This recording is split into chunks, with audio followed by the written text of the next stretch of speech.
गरीब साध साध सब नेक हैं, आप अपनी ठोरे, जो सतलोक ले जावेंगे वो साधु कोई और।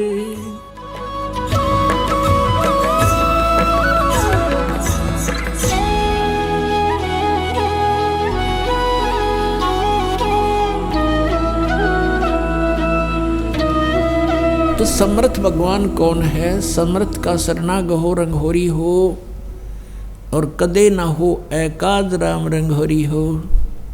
तो ये नकली पंथ बताते हैं कि परमात्मा निराकार है,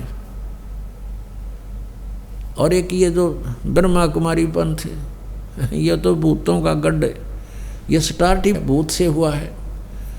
तो पुण्यात्माओं, इस दास को ये लोग निंदक कहते हैं। निंदक नहीं, आपका महापरोपकारी समझ लेना। एक दिन ऐसे आपकी जब आंखें खुल जाएंगी, तत्व ज्ञान से परिचित हो जाओगे, उस समय आप गुण गाया करोगे इस दास का कि आज अगर ये ज्ञान प्राप्त नहीं होता तो जीवन नाश हो गया था। अपने आत्माओं, दास को निंदक बताना एक तो अनजानपना हो सकता जो ज्ञान परिचित नहीं है, और दूसरे वो बता सकते हैं जो उन संतों के एजेंट हैं। कोई उनकी पुस्तक बेच रहा है, या कोई वहाँ पर कोई पद प्राप्त कर रखा है उसने किसी का, और को गुमराह करने का उसको ठेका ले रखा है।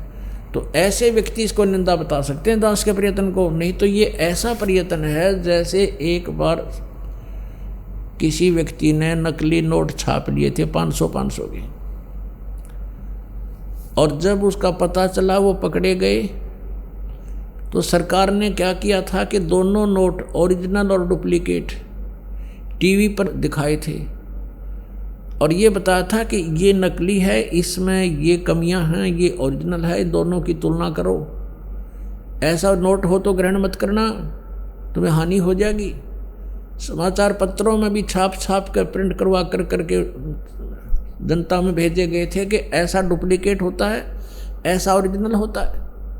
तो क्या वो प्रयत्न सरकार का हमारे हित में था या अहित में? हित में था। और उस प्रयत्न को कोई न्यू कह के सरकार निंदा कर रही है, तो कौन कह सकता है? जो नकली नोट छापणीय गिरोह का व्यक्ति कह सकता है ये बात।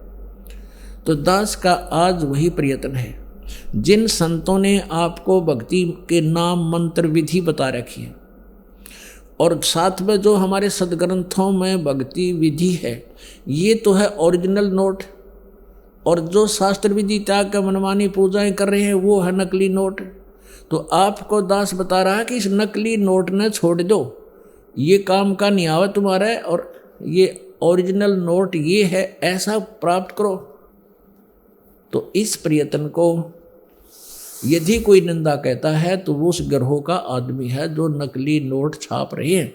इन डुप्लीकेट संतों के पास उसको कोई खास राहत मिल रही है उनसे, तो वो मना कर सकते हैं।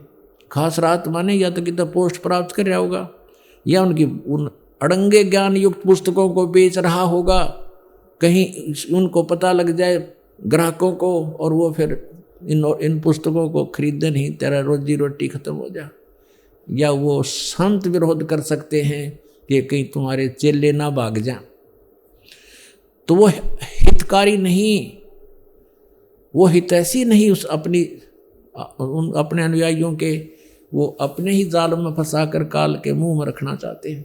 तो अब जनता ने समझना पड़ेगा, भक्तों ने, कि तुम क्या साधना करें। अब जैसे जिस साधना से परमात्मा प्राप्ति हुई, वो साधना उन संतों ने की जिनको भगवान स्वयं आकर मिले थे और सतलोक लेकर गए थे, और सचखंड से फिर उनको वापस छोड़ा था अपने गवाह बनाने के लिए। आज उनकी वाणी में वही साक्ष्य मिलते हैं जो हमारे वेदों और गीता जी में मिलते हैं कि उन्होंने ये मंत्र जाप किए थे, इससे उनका मोक्ष हुआ, ये साधनाएं की थी, ऐसी उनकी क्रियाएं थी। तो जो जिन क्रियाओं से और जिन मंत्रों और जाप से, साधना से परमात्मा प्राप्ति की जिन महापुरुषों ने, जिनके आज प्रमाण है कि उनको भगवान मिले, तो हमने वही साधना करनी पड़ेगी और उसी साधना से हम भगवान पा सकते हैं। अब जैसे कोई गण के साथ जांडी काट सके उसने, वो तो तीखी कवाड़ी लेनी पड़ेगी और फिर करके प्रयत्न 2 घंटे हम काट देंगे। तो ऐसे ही सही हथियार औजार हमारे पास होंगे तो हम उस क्रिया में सफल होंगे। तो गीता जी अध्याय नंबर 16 के श्लोक नंबर 23 में कहा कि अर्जुन जो शास्त्र विधि को त्याग कर मनमाना आचरण करते हैं, उनको न तो कोई सुख होता है और न उनकी गति होती है और न ही उनको कोई किसी प्रकार की कोई सिद्धि प्राप्त होती है, अर्थात यूजलेस, उनको कोई लाभ नहीं। तो फिर किस लिए डरे ढोरे? तो शास्त्र अनुकूल साधना कौन सी है, शास्त्र विरुद्ध कौन सी है? ये सदग्रंथ ही प्रमाण है। 24वें श्लोक में तुरंत कहा है गीता जी अध्याय नंबर 16 के कि इससे तेरे लिए अर्जुन कर्तव्य की व्यवस्था में सदग्रंथ ही प्रमाण है। जो हमारे शास्त्र ही प्रमाण है, जो शास्त्रों में लिखा है उसके अनुसार साधना करना, किसी व्यक्ति विशेष के कहने से अपने जो ना जीवन नाश ना करना, इसका ये सारांश है दोनों श्लोकों का 16वें अध्याय गीता जी का 23 और 24 में। तो पुण्यात्माओं, गीता जी में कौन सा मंत्र बता रखा है, कौन सी साधना बता रखी है? गीता जी में यज्ञों की जानकारी है 3रे अध्याय में 10 से लेकर और 15 तक कि तुम यज्ञ करो, धार्मिक अनुष्ठान करो, लेकिन उस परम अक्षर ब्रह्म को इष्ट मानकर, उसी को पूज्य मानकर, जैसे पौधे की जड़ में सिंचाई करने से पौधा बड़ा हो जाता है, फल बन जाता है।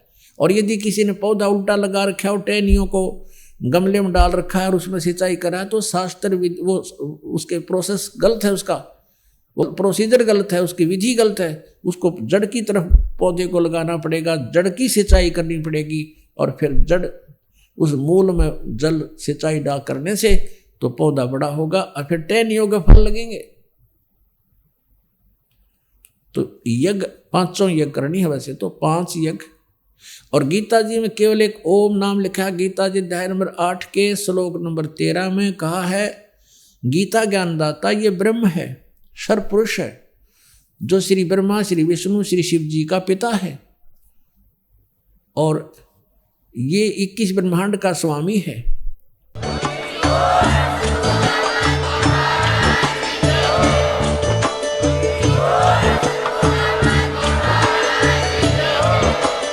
आप सुन रहे थे जगत गुरु तत्वदर्शी संत रामपाल जी महाराज जी के मंगल प्रवचन। अधिक जानकारी के लिए विजिट कीजिए हमारी वेबसाइट www.jagatgururampalji.org। संत रामपाल जी महाराज जी के शुभ आशीर्वाद से पूरे विश्व भर में 500 से भी ज्यादा नाम दीक्षा केंद्र हैं, जिन पर संत रामपाल जी महाराज जी द्वारा ऑनलाइन निःशुल्क नाम दीक्षा दी जा रही है। अपने नजदीकी नाम दीक्षा केंद्र का पता करने के लिए संपर्क करें 8222880541।